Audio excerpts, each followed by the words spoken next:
kapatid, magandang araw po sa inyo lahat. Welcome sa ating channel. Okay? At kung gusto po pumasok sa ating Google Meet, sa ating dito po sa ating live chat, at papasok na chat para makapunta natin. Okay. Punta tayo. Welcome po sa ating channel. Okay. At ngayon na ito ay meron tayong pag-usapan patungkol po sa banal na kasulatan. Ako sa Biblia at kalaman sa may ano, tayo po ay rin questions, sir. Punta tayo sa aming pagal po ng sanang Diyos. Ano po? Yan. Kayo po ay welcome sa channel. Okay. Ang inahanda po din ang ating pong pag-upload sa kasulatan at po yung ating pag-answer sa tanong po. Ilalagay ko lang po sa ang link kung gusto niyo pumasok dito sa ating Google Meet po. At maganda po yung tayo nag-aaral.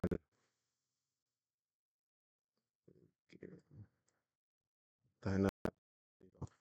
Salamat po sa apat na naka-in-tune. Okay? Patuloy po tayong magkaroon ng ganitong pag-aaral.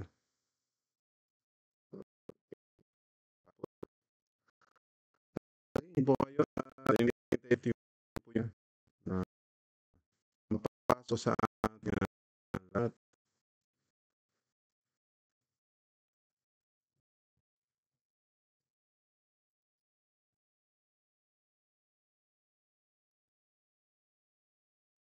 Okay? Po, makapasok at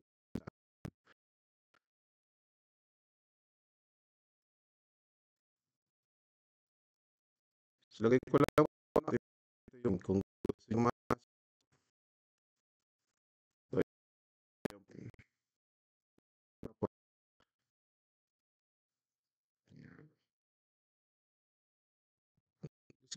maka-in-tune sa atin at patuloy tayong mag-usap-usap.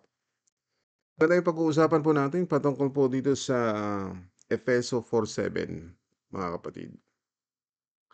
So yan, kung gusto po makapasok po kayo sa ating Google Meet, handa po tayo mag-aral. At ngayong araw nito, so stay tuned lang po kayo at makapag-umpisa po tayo sa pag-aaral po ng kasulatan.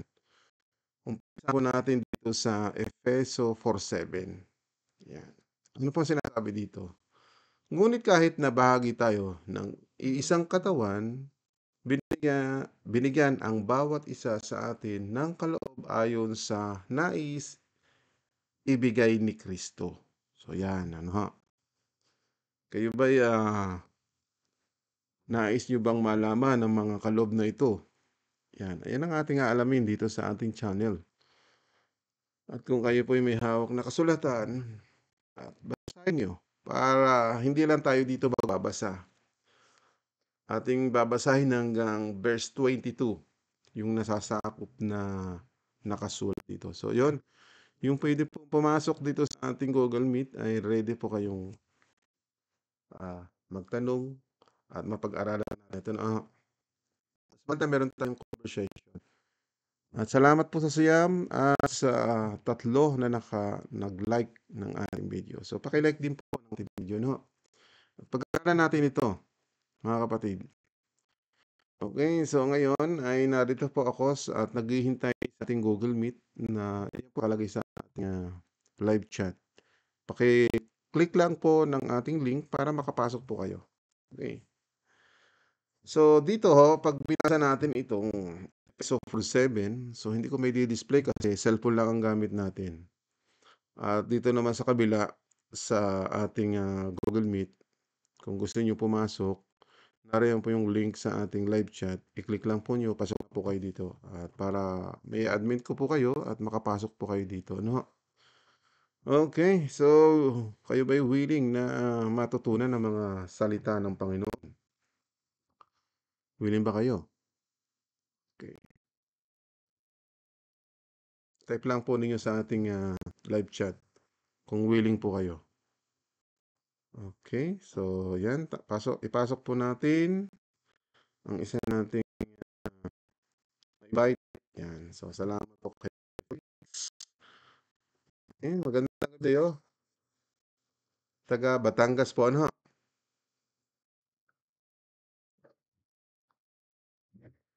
So yan po ang ating mga pumasok ngayong araw na ito.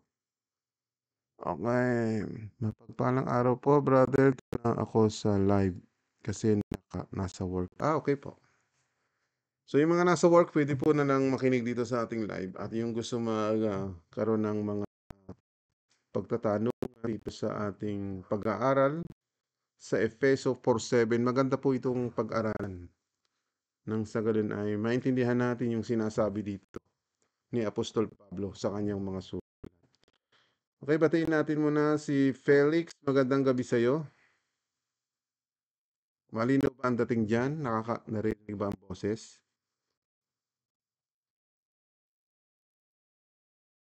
Meron po bang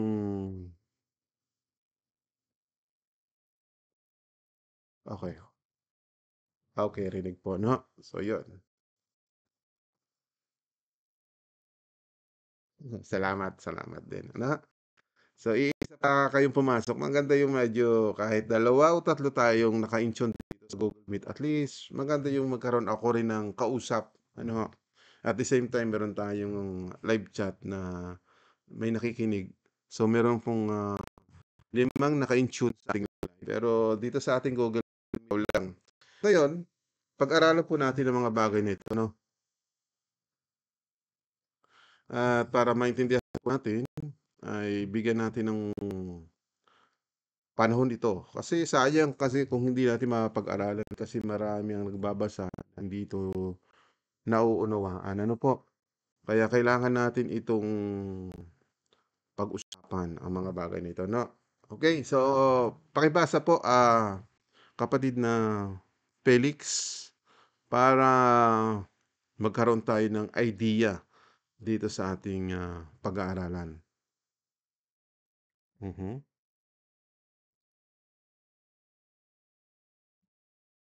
Okay, pakibasa po.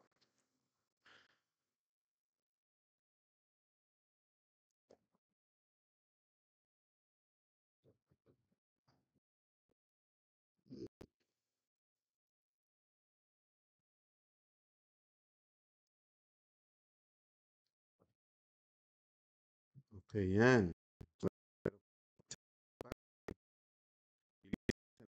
Choice sa ating Google na yan dahil tayo ay nag-uusap tayo dito. Okay, brother Willie, kamusta po? Magandang gabi sa'yo. Okay. Medyo nagkasabi pala. Okay po, sige. Kahit nagkakain ng hapunan ay okay. Stay tuned po kayo. Okay? So, salamat sa lima na naka-in-tune. Okay, ngayon, babasahin ko at ano ang pagkaunawa ninyo. Pwede kayo respond sa ating gumit as sa ating live. Basahin ko. Sabi din sa Efeso 4:7, version ko ito ng ang sala ng Diyos. Sabi dito, "Ngunit kahit na bahagi tayo ng isang katawan, binigyan ng bawat isa sa atin ng kaloob ayon sa nais binigay ni Kristo." Yan. Ano ang inyong pang-unawa dito? Kay Brad Felix, gusto ko marinig kung ano yung pagkaunawa mo dito sa atin.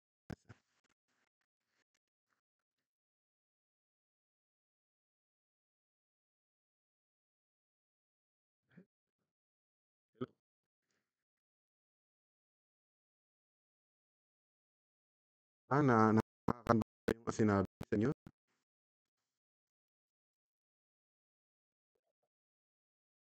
Okay. Nabasa mo ba yung Efeso 4:7. So, sabihin natin 'yan. Ano yung pagkain at pagkaunawa dito sa ating binasa? Baka merong, ah, pagkaunawa ito kasi ating sige po, sige po.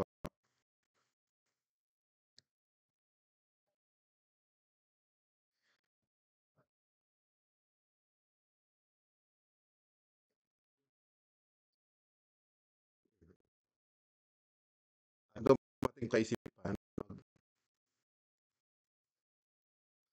Ano yung naintindihan mo't naunawaan sa sulat ni Apostol Pablo? Ito po'y sulat ni Apostol Pablo. Ano ngayon ang dating sa ano ang unawaan ninyo? Kasi pagbasa tayo, ano yung unawa natin dito?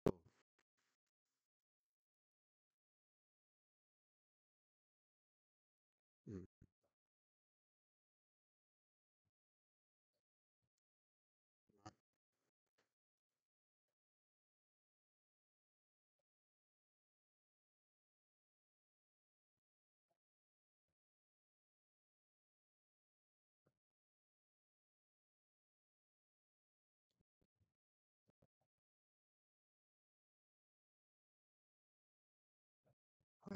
So ganito po 'yan.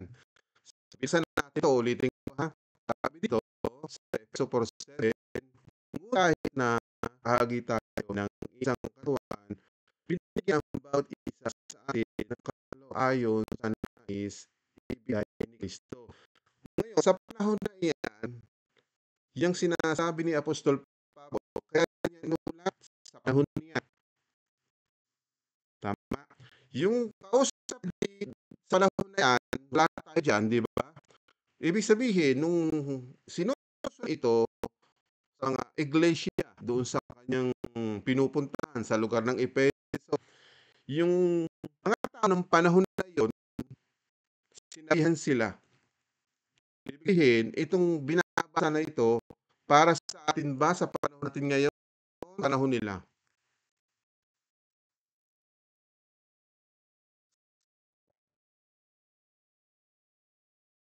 O, sa panahon nila, ito sa live chat natin, anong sagot po ninyo? Ayan, para matuto tayo sumagot sa mga binabasa rin. Itong nasabihan, no, nasabi dito, binigyan ang bawat isa sa atin ng loob ayon sa nais ibinigay ni Kristo.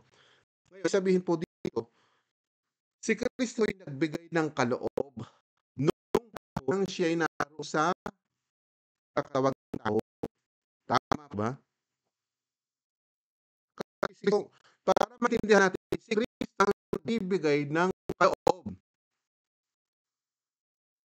Tama ba? Okay. Kung si Pablo, paano siya naging apostol?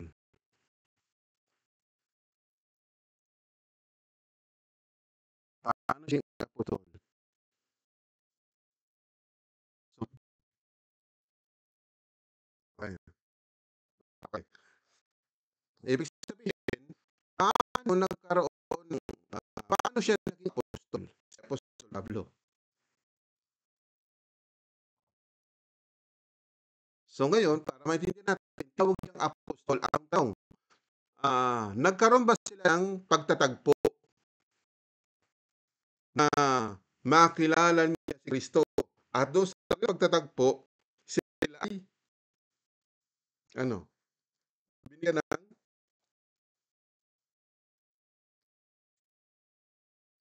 taon. So naiintindihan natin 'no, sa daan ng Damascus, yung tinatawag na daang matuwid papuntang Damascus, na kung saan doon na-encounter siya sa Christ. Ibig sabihin, nagtagpo si Kristo, si Apostol Pablo na dati ang kanyang pangalan ay Saul. So mali po ba? Saul. Ngayon, nagtagpo sila. Paano natin malalaman na siya'y naging apostol? Paano nalaman na siya'y naging apostol?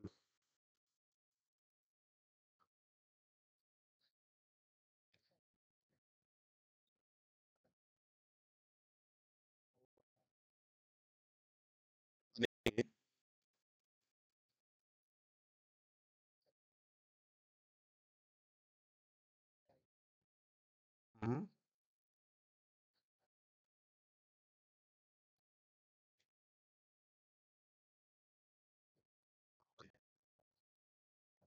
Sino yung si okey, sino tanong na sino yung, ininita ng Panginoong Hesus para puntahan si Apostol Pablo, yung sinasabi mo, para malaman ng kapatid sa pananampalataya na si Apostol Pablo ay tatawaging apostol, sino kaya yun? Si yung kanyang mga lingkod na si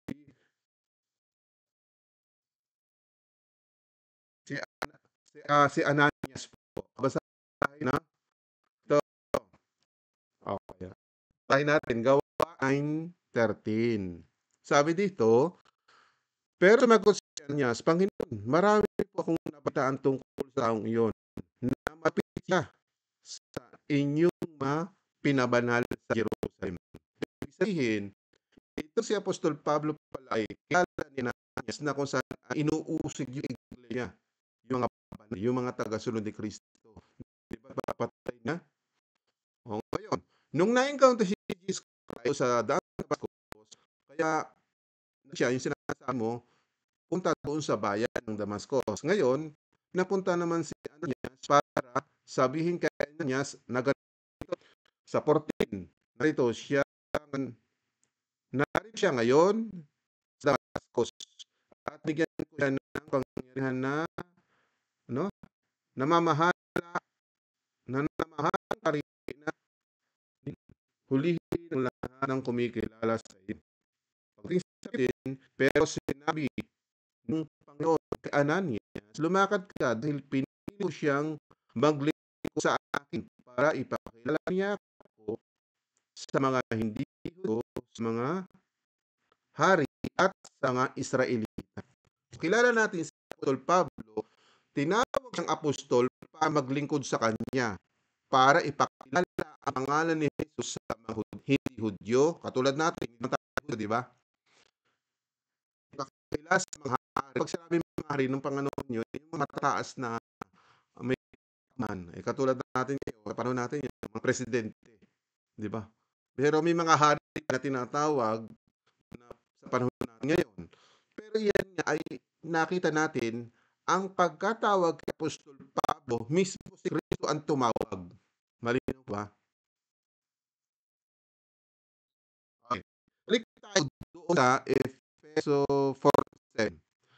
Kaya now, dito sa ating binabasa, yung pagkatawag at loob na maging apostol, si Apostol Pablo, si Kristo ang nagbigay ng kaloob na yun. So, malinaw po ba?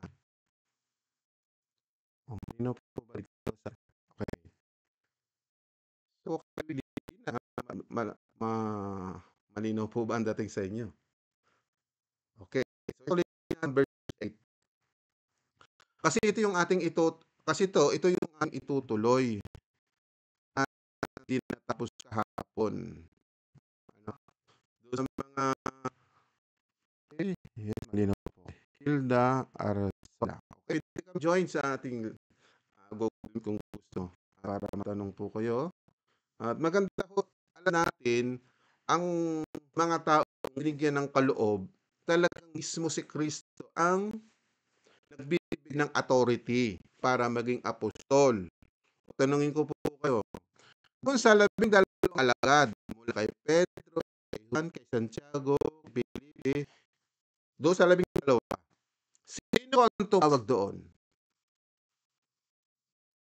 Sagot dito sa salamat sa sagot niyo. Di tayo sa live chat. Ano kaya ang tumawag doon sa 12 alagad, mula kay Pedro, kay Juan, tinatanong ko muna dito sa ating live. Okay, si Jesucristo. Okay, kung umapaw yung sagot dito sa ating live, ay ang ating Panginoon Jesucristo. Ibig sabihin, bago magkaroon ng authority, Kristo mismo ang nagbigay ng authority, autoridad, para maging tol. Tama kayo.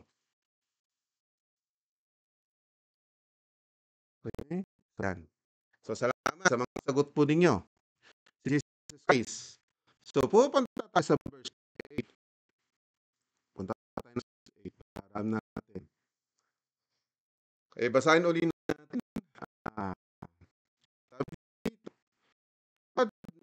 sinasabi sa kasulatan. Nang umakyat siya sa langit, marami sinilang bihag at binigyan niya ng mga kaloob ang mga tao. Anong pagkaunawa po ninyo dito? Okay, Kapatid na Felix, pwede kayo sumagot sa ating binabasa. Ang tanong po dito, ang pagkaunawa po ninyo, anong pagkaintindi nyo sa ating binasa? Dito po sa live chat, ano po ang pagkaintindi nyo? Dito sa verse 8. Sabi dito, tulad ng sinasabi sa kasulatan, nang umakyat siya sa langit, marami siyang nilang bihag at binigyan niya ng mga kaloob ang mga tao. Tangin mo natin si Kuya Will. Kuya Will. Baba ng konti at medyo delete. Masyado maliwanag ang ating Quran. Okay? Nadidiliman yata ako. Medyo dilim yata. Malinaw po ba ang dating dito sa ating Google Meet? So, naka-response ko kaya kay kapatid na Felix, ano ba ang iyong pagkaunawa dito? Bago daw siya umakyat sa langit, nang umakyat sa langit, marami daw siya nilang bihag at binigyan niya ng mga kaloob ang mga tao. So, pag ng kaloob, by selected, lahat ba?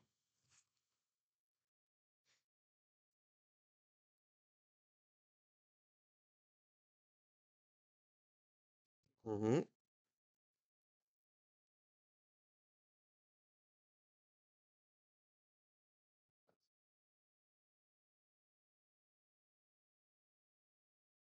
Okay.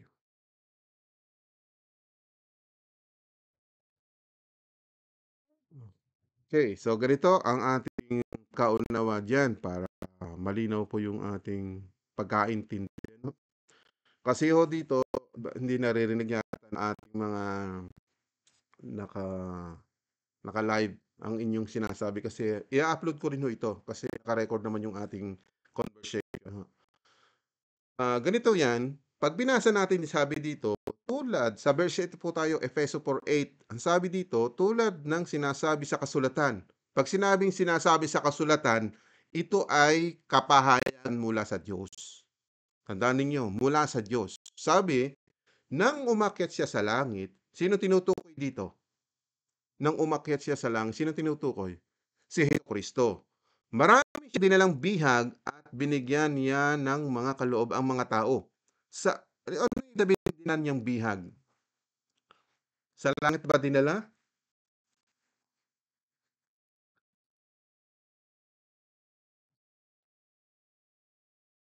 O, saan ba? Pagkaunawa, ng dambana. Pero dito, makita natin, para maintindihan natin, may kahuan yan. So, puntahan natin yung verse 9. Ang sabi dito, yun ang kahulugan nito. Verse 9. Okay, sa verse 9, ngayon, ano ang kahulugan ng umakyat siya sa langit? Ano daw yung kahulugan ng umakyat sa langit? Yung verse 8, hindi natin makita kung ano yung kahulugan. Ibigay ang kahulugan doon sa verse 9. Ang sabi dito, ang kahulugan ng verse 8, ano ha? Umakyat sa langit, ang ibig sabihin nito ay bumaba muna siya dito sa lupa. Ibig sabihin, bago siya umakyat ng langit, bumaba muna sa lupa para magbigay ng kaloob. So, ang authority, si Kristo, ang bigay siya ay bumaba sa lupa. Malinaw po ba? Sabi malinaw naman, ibig sabihin, bumaba muna siya rito sa lupa para mabigyan ng kaloob. Katulad ni Apostol Pablo, hindi yan mabibigyan ng authority para maging apostol kung ang Kristo ay nasa langit na. Bago siya umakyat ng langit, nagbigay muna ng kaloob sa mga tao. Yun ang ibig sabihin doon sa verse 8. Nagit ba dito sa ating chat? Okay, sa live po tayo magtatanong. Okay, sa Google Meet po tayo ay magtatanong, malinaw po ba dito? Malinaw po, si Kristo ay bumaba para magbigay ng authority sa mga gawa sa mga katawan. O ngayon, tanong, kung itutuloy pa natin sa verse 10 para maging malinaw. Sabi niya dito, at siya na bumaba dito sa lupa, sa lupa,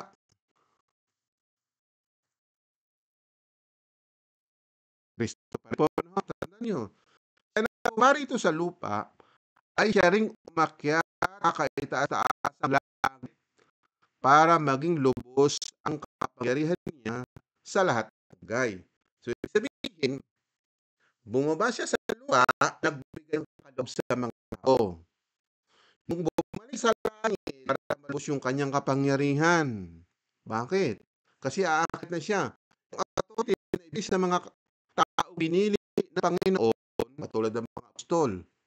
Hindi pwede magkaroon ng ibang apostol yun kung pinili siya. O ito ang tanong, yung susulpot na apostol ngayon, yung ba authority ni Kristo? Meron ba authority ni Kristo? Meron o wala? Kayo po mag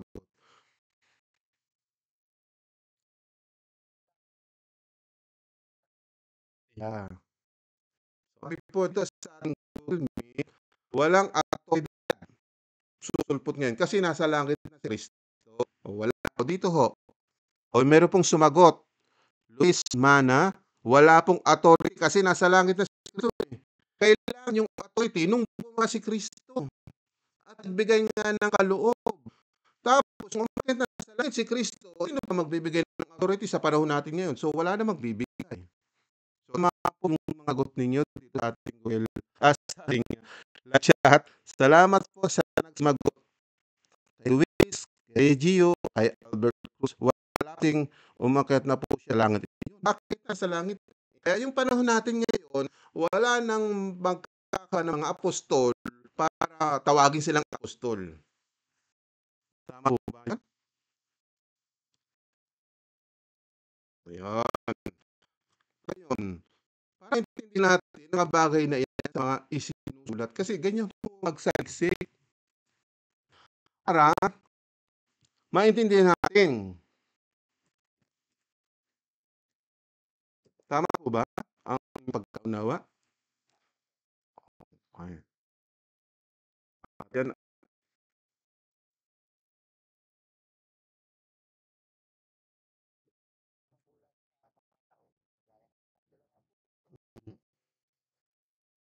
Yeah. Hmm,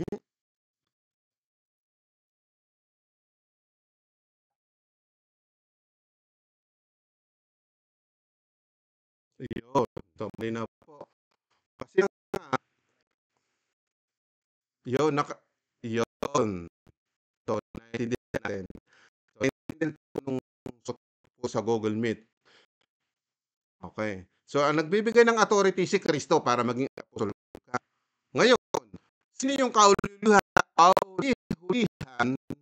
na tawag ng Panginoong Hesus para maging apostol? Para maintindihan natin. So, kaya yun. Kasi may sumagot po dito. Bago man lang si Apostol Pablo ay binigyan ng authority, naging kahuli-hulihang apostol kasi nga umakyat sa langit si Kristo para malubos yung kapangyarihan ng ating Panginoong Hesus. O, tama po yung sagot ninyo. So, babasahin natin sa kasulatan. Saan sa kasulatan natin mababasa yun? Para makasiguro tayo na mismo si Apostol Pablo ang nagsabi nito. O, di alamin natin. Hanap tayo sa okay, nakita mo ba? Pakita po, kapatid na Felix. Yan po ang tunay.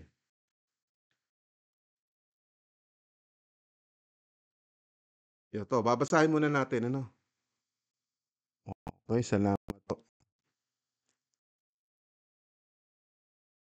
Okay. Ano yung ibig sabihin sa binasa po? Dahil lahat ngayon ay ang dapat gawin okay. Okay. So, ako na babasa. Sa unang Korinto 15:8, para hindi mauli yung mga sumusuba sa atin. nga nila dito sa atin. Ito po sa unang Korinto 15:8. Sabi ni Apostol Pablo, sa kauli-hulihan tulad sa isang inanganak, sa panahon ay nakita naman siya sa akin. So, ibig sabihin, kung si Jesus bago umakyat ng langit ay siya na raw yung kauli-hulihang nagkita sa kanya. Kaya ibig sabihin, sa pagtagpuan yung ating nabanggit kanina, nagtagpo sila doon sa road of Damascus, sa daang matuwid, puntang Damascus, na doon na-encounter ni Apostol Pablo si Jesus Christ. Ano? Kaya binasa natin kanina yung Gawa 9:15 na siya ay gagawing apostol para maglingkod, ipakilala ang kanyang ngalan sa mga hindi Hudyo, sa mga Hintil, sa mga hari, at sa mga anak ni Israel. Kasi merong ibang tuturo, ingat kayo. Sinasabi ng iba, si Apostol Pablo lang daw ay para lang daw sa mga Hudyo o sa mga Hintil. Yung nasasawag ako mga nagtuturo, si Apostol Pablo daw para daw sa mga Hintil, sa mga hindi malino yung ating binasa. Dito sa natin yung binasa ka na sa Gawa 9:15. O, punta natin, balikan natin yung sinabi doon. No? Dito po ang mapapatunayan, hindi lang po sa mga Hintil. O, puntahan natin ulit yung talatang yun. Ano po? O, puntahan natin. Okay, so display sa inyo. Sa screen. O yan, naka-display. Tapos sinabi sa kanya ng Panginoon, pumaroon ka, sabi kay Ananias, pumaroon ka sapagkat sisidlang hirang sa akin upang dalhin ang aking pangalan sa harapan ng mga Hintil. O, di ba? Sa mga Hindyo, sa mga taong walang pagkakilala sa Diyos, kasi yung mga Hintil, walang pagkakilala sa Diyos, malayo sa Diyos, walang kinikilang tunay na Diyos, kundi ang mga Hintil lang, kundi ang mga Israel lamang po. Dahil ang Israel, yan ang tinawag ng Diyos, sa kanila nagpakilala ang Panginoon. Malino ba? Kaya nga, si Apostol Pablo pinili ng Panginoong Hesus para dalhin ang pangalan ng ating Panginoong Hesus sa harapan ng mga Hintil, sa mga hari, at sa mga anak ni Israel. Yun ang manaw. Susundan po ba? Papasun po ba kayo? Yan. So, balik tayo sa verse na tayo. Verse na ito ba yung ating pinag-uusapan? Bago siya bumaba sa lupa, nabigay siya authority. Kaya alam natin kung sino nabigyan. Alam natin sino, kaya sila ay nakakapangaral, nagkaroon sila ng kaunawaan dahil nagpahayag ang Panginoon sa kanila.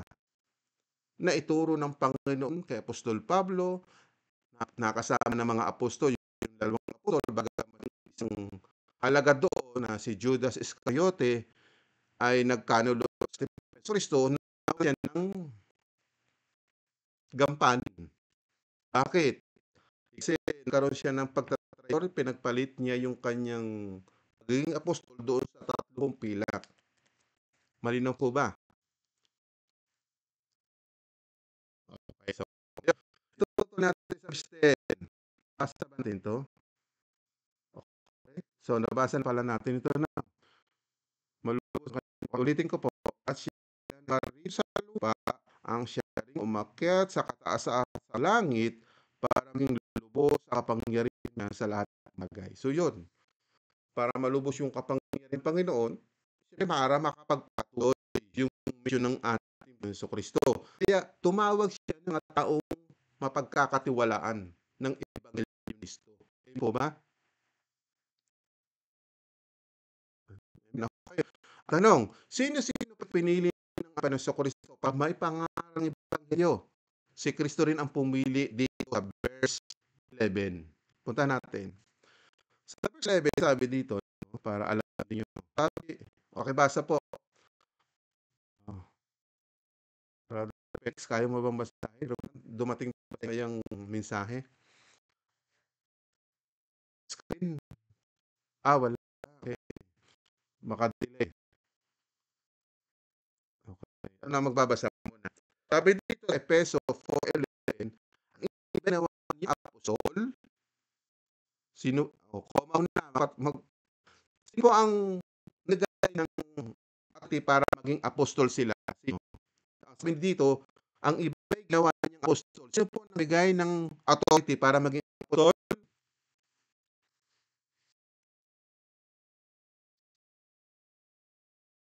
Sino po? Yan. Si Jesus Christ. So, tama ba? Siya po ang nagbigay ng authority, kaya sabi dito, ang iba'y ginawa niyang apostol. Ang iba'y propeta. Ang iba'y mangaral ng magandang balita. Ang iba naman ay pastor at guro. So, ibig sabihin, kung si Kristo ang nagbigay ng authority sa mga apostol, propeta, nangangaral ng mga nagbigay ng authority para ng pastor at guro, si Kristo po nagbigay noon. Sa panahon ng siya naroon bago siya umakyat ng langit. Ngayon, kung magkakaroon ngayon pastor, guro, mga propeta at apostol, may authority ba sila ng ating Panginoon sa Kristo para sila tawaging pastor, guro, propeta o apostol? May authority ba sila ng ating Panginoon sa Kristo kung napalo natin ngayon? Sagot ko.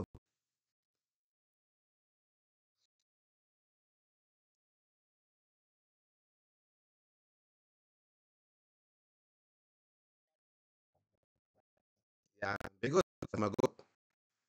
So walang authority yung makapatawag silang pastor ay hindi naman pala ang nag-gain ng authority kasi nakita natin na mismong na-encounter ni Apostol Pablo si Kristo. Nakaharap niya siya ng authority. Ito, sinasabi ito, ano po? Okay, balik tayo, no? Sabi dito, ang iba'y ginawa niyang apostol. Si Kristo ang bibigyan authority para magkaroon ng apostol sa panahon niya. Ngayon, yung mga apostol na binigyan ng authority, di ba yung bigyan authority yung pagiging apostol niya, ano ba si Apostol Pablo? O sige, gagawin din kitang apostol. May authority ba si Apostol Pablo na bigay ng authority ng ganun? O yung mga propeta, pwede bang sabihin niyo, propeta ka na rin? O yung pastor na binigyan ng authority ito, sige, pwede ka rin maging pastor, kaya binigyan ng authority. Ang nagbibigay po ng authority, yung mataas. Tama po ba?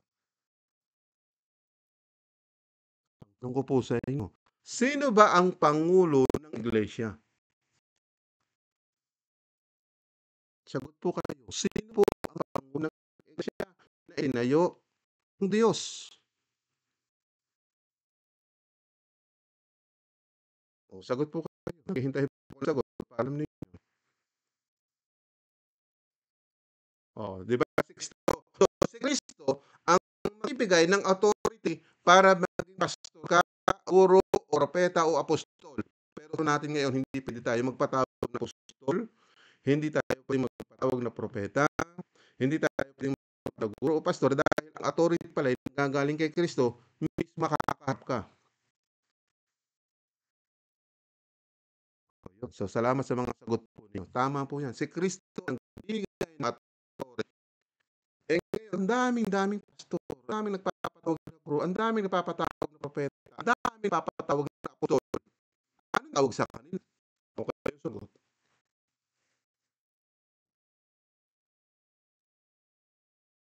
Sagot po kayo.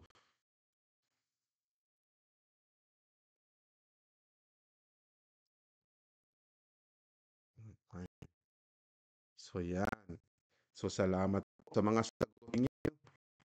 Ang panangaroon pagsimulaan ay mga sinungaling na. Kasi bakit sila magpapatawag? So, wala palang authority ni Kristo. Na mismo, sila ay nabigyan ganong authority. Samantalang si Apostol Pablo, kahit na matindi yung kanyang ginagawa sa mga pinabanal, 'di ba? Pinag-uudig niya yung iglesia, tinawag na rin siya ng Panginoon. Nagkaroon siya ng maling paniniwala. Sabi nga ni Apostol Pablo, ginawa niya yun dahil sa walan ng pananampalataya kay Jesus. Nung na-encounter niya si Kristo, ay totoo pala itong Panginoon na dapat paglingkuran.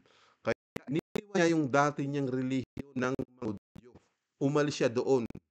Ang tanong, pinalaban ba siya? Pinalaban siya ng kanyang dating relihiyon na inaaniban ng mga Judaismo.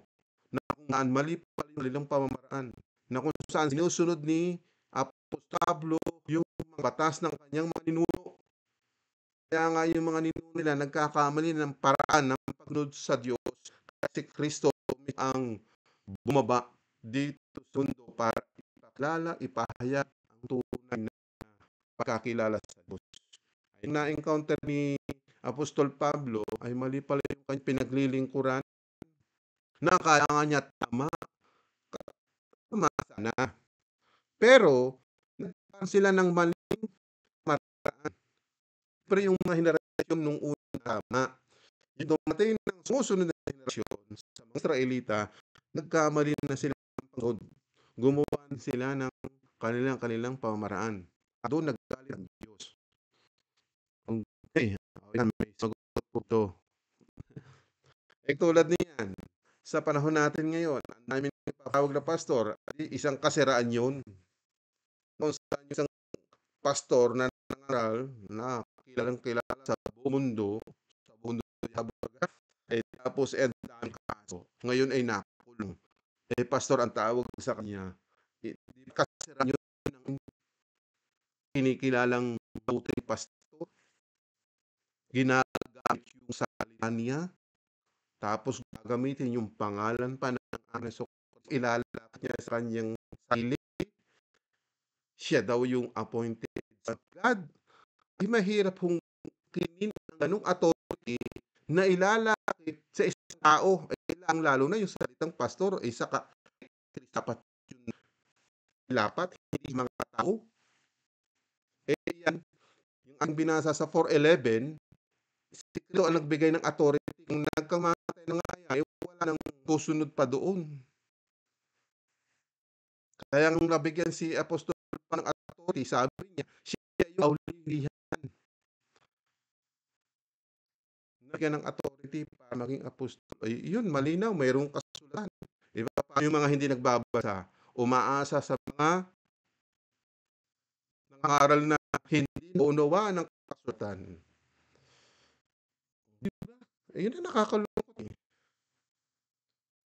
Dahil kapag hindi tayo nagbasa ng kasulatan. Basta niyo yung komento sa live. Sabi ko dito, mula kay Albert, yan po pala, nagkamali ang pangunawa sa verse na yan. Kaya po, madaming nagpapatawag na pastor. Ngayon, mga sekta na nabuo yun. O di ba ngayon hindi nyo nalaman dito sa channel ito kung hindi natin binabaybay. Kasi kung hindi na talaga natin binabaybay kasulatan, nag-focus na lang sa dito, sa talakyan, na inumpisa dito sa Bible. Si Kristo yung authority na nagbibigay ng mga kaloob. Bago umakyat sa langit, bumaba nga muna siya sa lupa bago siya umakyat sa langit. Ang kaloob na yun ay si Kristo ang nagbigay para saan yan? Para saan? Ang tanong, kung ituloy natin sa verse 12, punta na ng verse 12. Okay. 11, 12 tayo. Sayin natin. Dumaan po ba sa inyong screen? Kapatid Lex at Willie? Kung hindi pa ako lang magbabasa. Okay. Dapat pala. Sige po. Basa po.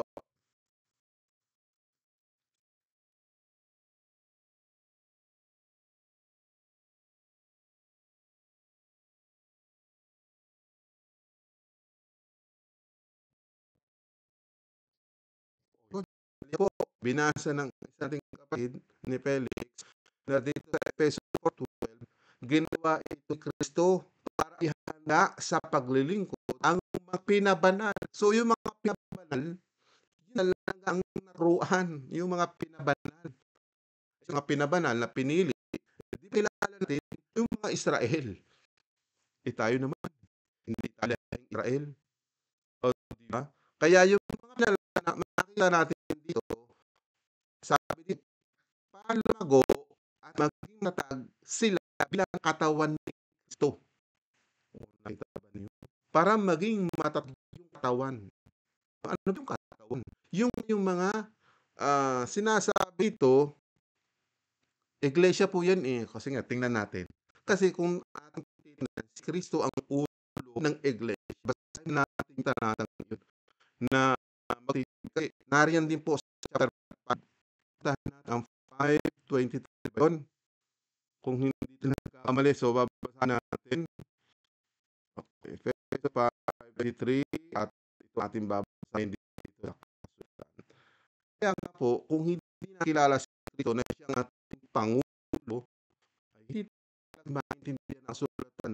Ito ka nagtayo ng iglesia, tapos ikaw ang magiging pastor, di ikaw ang nagtayo ng iglesia. Di ba? O, basahin natin dito. Sinabi dito para maintindihan natin.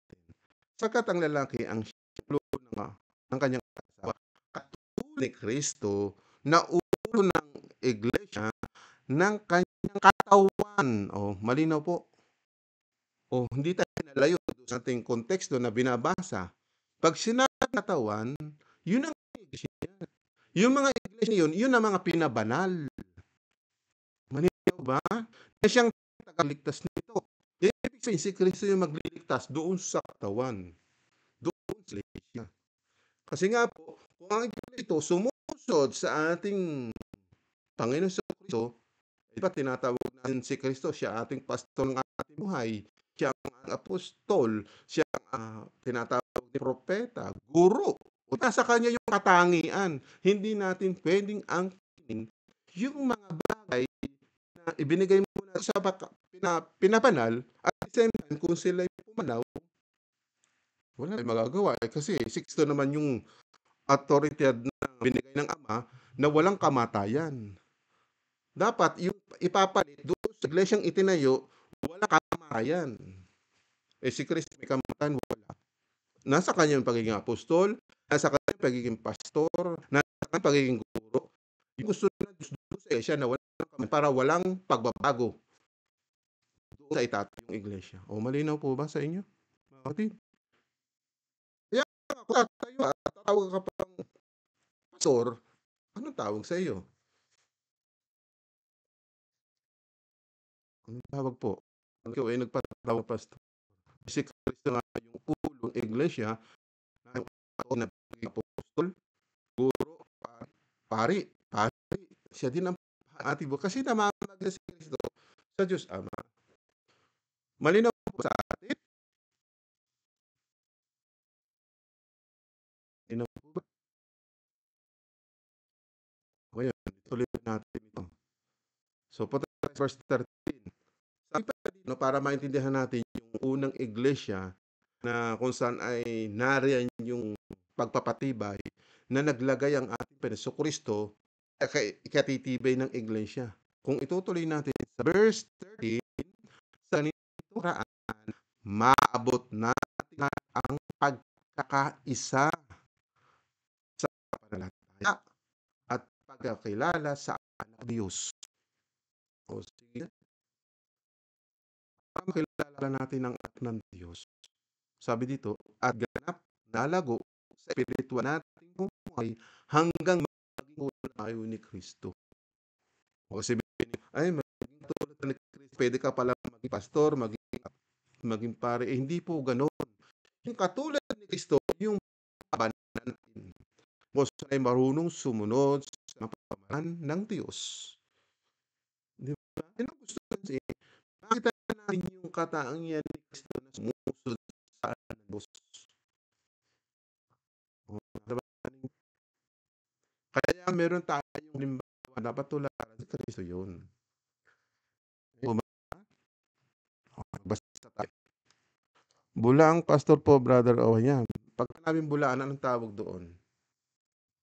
Hindi sila nagsasabi ng katotohanan. Katulad no'n, ibig sabihin 'pag nagpatawag kang pastor, hindi ka pala nagsasabi ng katotohanan kasi hindi mo alam yung authority-ng iyon ay nabigyan lang ni Kristo nung panahon nung siya'y nakasalpa. Yung lang napili niya sa panahon na yun. Okey, malinaw po ba? Kasi wala na pong pumasok sa Google Meet.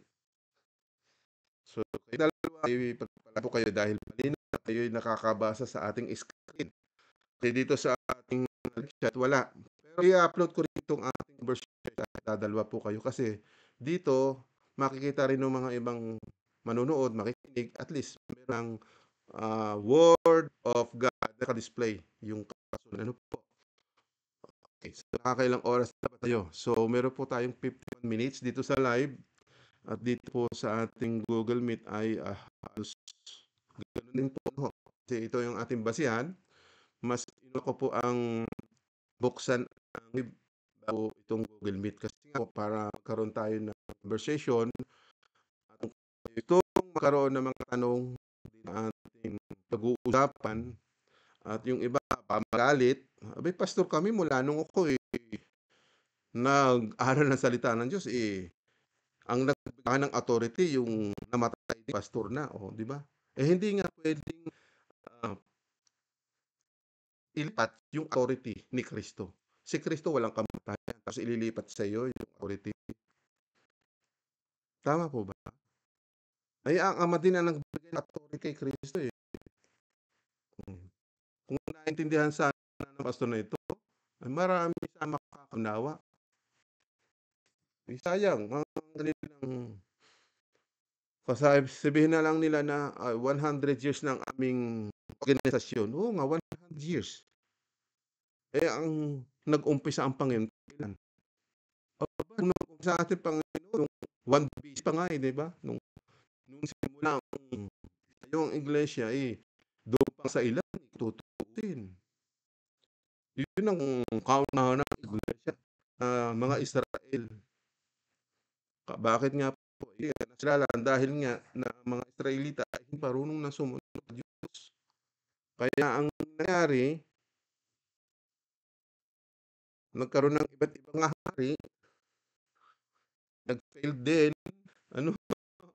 Kay Kristo yung hari din. O, hari ba ng ating buhay si Kristo? Ayan, ang ating hari. Magiging hari din natin si Kristo ng buhay. Unang-una ho tayo. Bakit ho tayo dapat hindi magmalaki?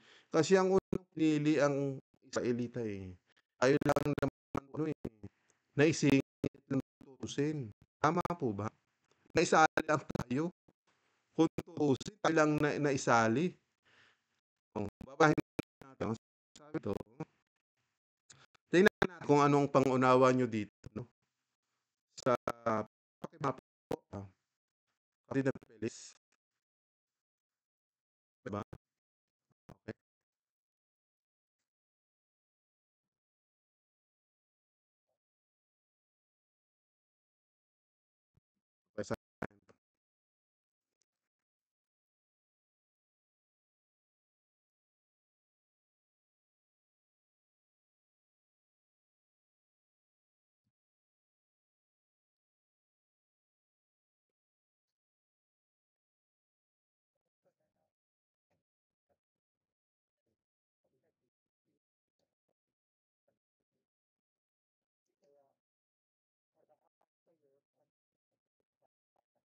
Okay. Yun. Pinapar po ako sa ating kapatid pananampalataya. Ito binasa niya. Para doon sa mga na-in-tune sa ating babasahin ko po sa inyo para maintindihan natin tayong mga hindi Hudyo, hindi tayong lahing Hudyo.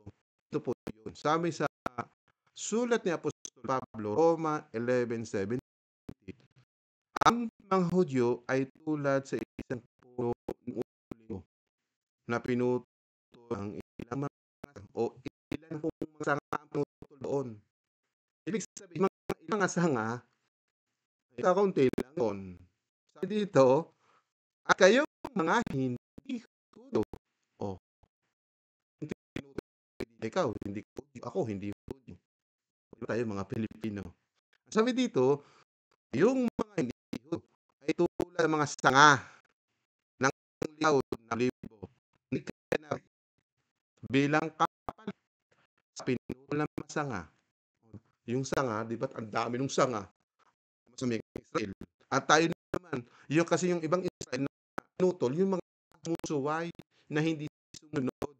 Ang tayong ng mga hindi hiyog o mga hintil na sumusunod sa Diyos, ikakabit tayo. Pero hindi pwedeng ikabit doon sa tunay na puno ng libo kung hindi ka marunong sumunod. Yan ang tandaan ninyo. Kaya ba ninyo, basta kayo nasa ng kasulatan, ako rin po ay mabibigyan ng ganung opportunity. Pero wala kang sunod kay Kristo, di ka maikabit yan. Sinasabi dito, kayong mga hindi Hudyo ay tulad ng masanga, naligaw na olibo, na bilang palit. Di ba? Ang inaalis doon mga hindi sumusunod, kaya yung sumusunod, yun ang ikinabit nating mga hindi Hudyo. Kung alam yung pinag-aralan natin. Malinaw po. O, tuloy ko ha.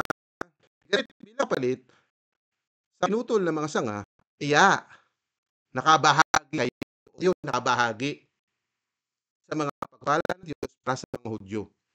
O, di ba? Para sa Hudyo lang. Tayo lang nakahagi. Tapos, authority ni Kristo, pagiging apostol, pagiging pastor, ay nasa inyo. Kung hindi nyo kayang unang mga tata na nabasa, ewan ko na sa inyo.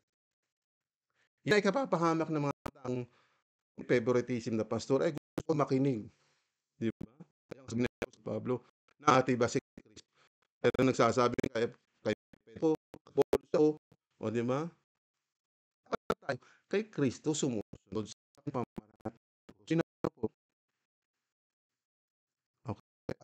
Opo, yan din po ang nakasulat sa mga 11:7. O, di ba?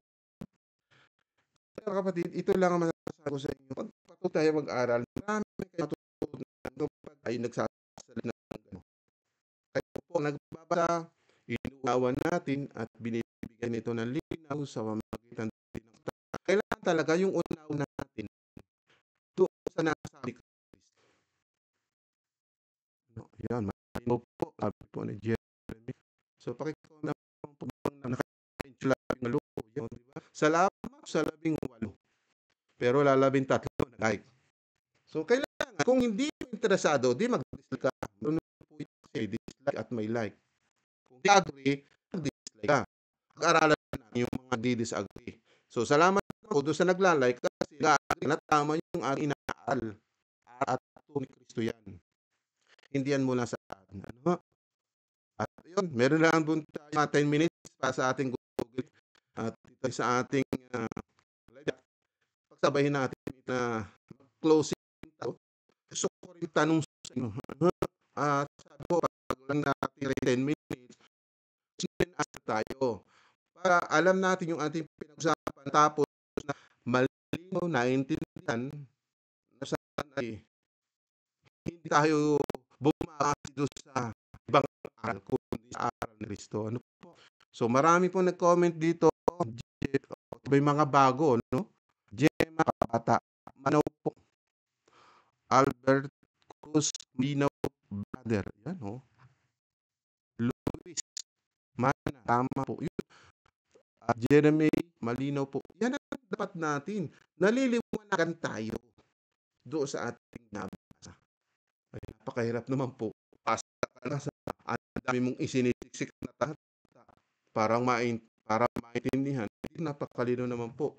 Mismo, tinuturo ng salita ng Diyos yung tamang unawa doon sa ating binabasa. Okay. Ito pa, bago rin. John Mark Saysay. Brother, next time naman po about sa kasalanan o sin. Pwede natin tanahin yan. Join lang po kayo ating Google Meet kung gusto po niyong magkaroon ng conversation. Ano ho? Yan, Victor Taborjo. Brother, o yun. So, sa lahat po si Beto Matal na ito nung taong ay kita ko ito sa moment. So, salamat at nagbabalik kayo sa ating channel na kung sa alam ko hindi kayo madadaya ng nangangaral. Kailangan aral at turo ni Kristo yung ating pakinggan. Babasahin lang naman din eh. Di ba? Kaya alam natin na si Kristo ang ating pangulo ng iglesia. Siya ang ating pastor, siya ang ating guro, siya apostol natin ngayon. Kasi apostol ngayon magtuturo. Patay na ang mga si Apostol Pedro, patay na. Apostol Pablo, patay na. Paano pa magtuturo? Pero buti lang na isulat na. Kasi sino nila, naroon direction ng Panginoon na isulat nila. Kaya nga sinasabi ni Apostol Pablo, isinusun namin ito dahil utos ng Panginoon. Di ba? Inutusan lang ng sulat, kaya naisulat. Ngayon, yung salita ng mga napakinggan nila noon, hindi na mapakinggan natin dahil yung salita ni Kristo, hindi yung nagbabago. Hindi pwedeng baguhin. Ang nababago lang yung nagpapatawag na pastor. Yan ang mga nagsusulputan ngayon. Yung ali. Bakit? Hindi sila guided sa salita ng Diyos. Wala sila doon sa pamantayan ng ating Panginoong Hesus. Wala na sila doon. Okay? So, basa-basa lang tayo at yung minuto na lang po tayo po ay 5 minuto lang. Alam ko po, mabibitin na naman yun. Pero sabi ko ho, kung loloobin ng Panginoon araw-araw, hindi mas mabuti. Lagi kayo dito sa ating channel. Ito pa, may mga komento. At ko lang magbara bago tayo tapos. At paano join sa Google? Okay, sa Google Meet po, dito sa ating live, inesend ko po yung link dito. Makikita doon sa pinaka-unang page. Kung magre-request ulit kayo, pwede link dito. I-send ulit. I-resend ko para maka-join kayo no, sa Google Meet. So, bukas, kung lolobin ng Panginoon, ulit tayo. Kasi ako yung meron lang. Bukas tayong magkaroon ng ganitong pag-uusap. Diba? Kita ninyo, wala tayong laking iglesia na o yung church, hindi tayo ganun, no? Tama na ito na makating ito sa ng ganitong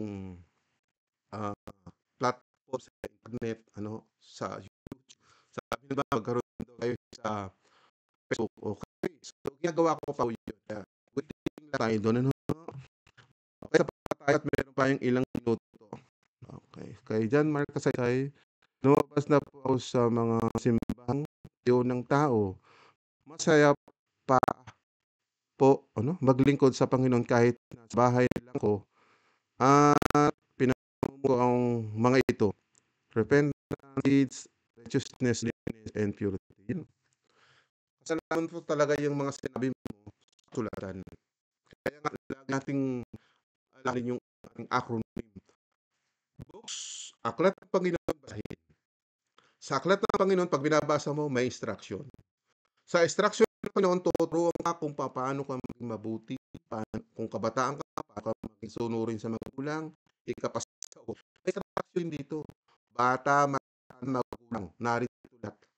Kung mo maglingkod sa Panginoon, nasa instruction pa rin ng Panginoon. Kung gusto mo maging banal, nasa instruction pa rin ng Panginoon. Kapag sinusunod mong instruction ng Panginoon, maranasan ang kanyang bountiful, yung kanyang masaganang pagpapala.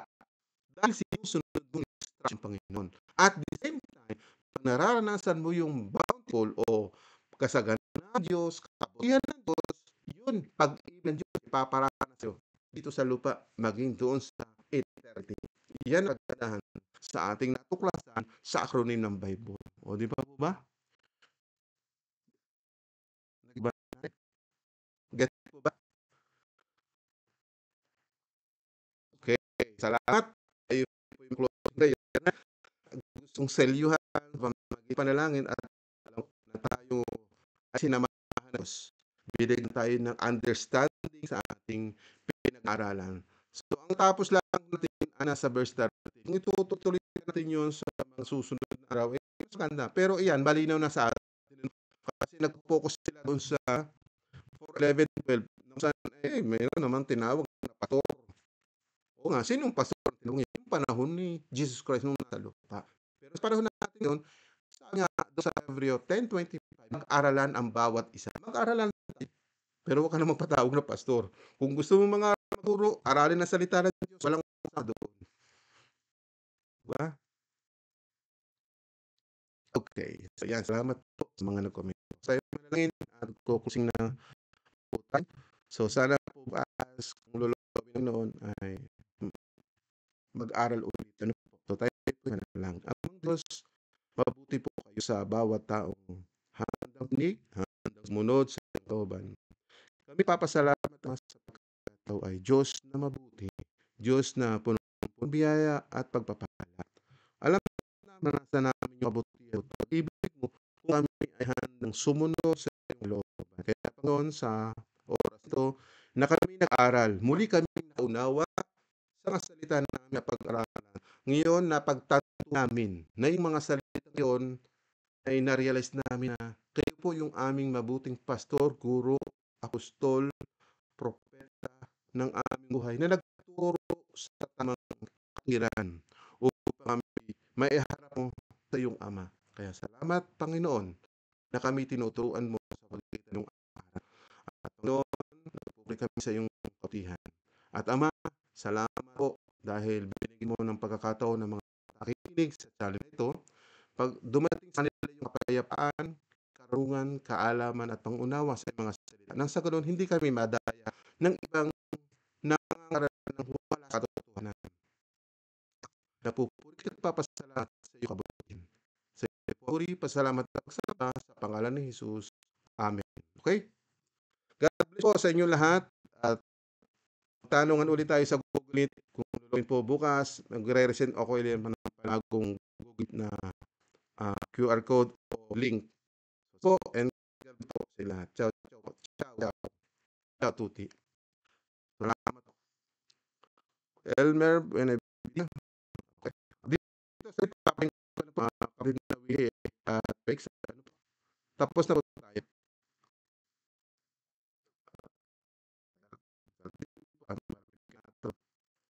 Salamat din po, Kuya Willie. See you next. Ano,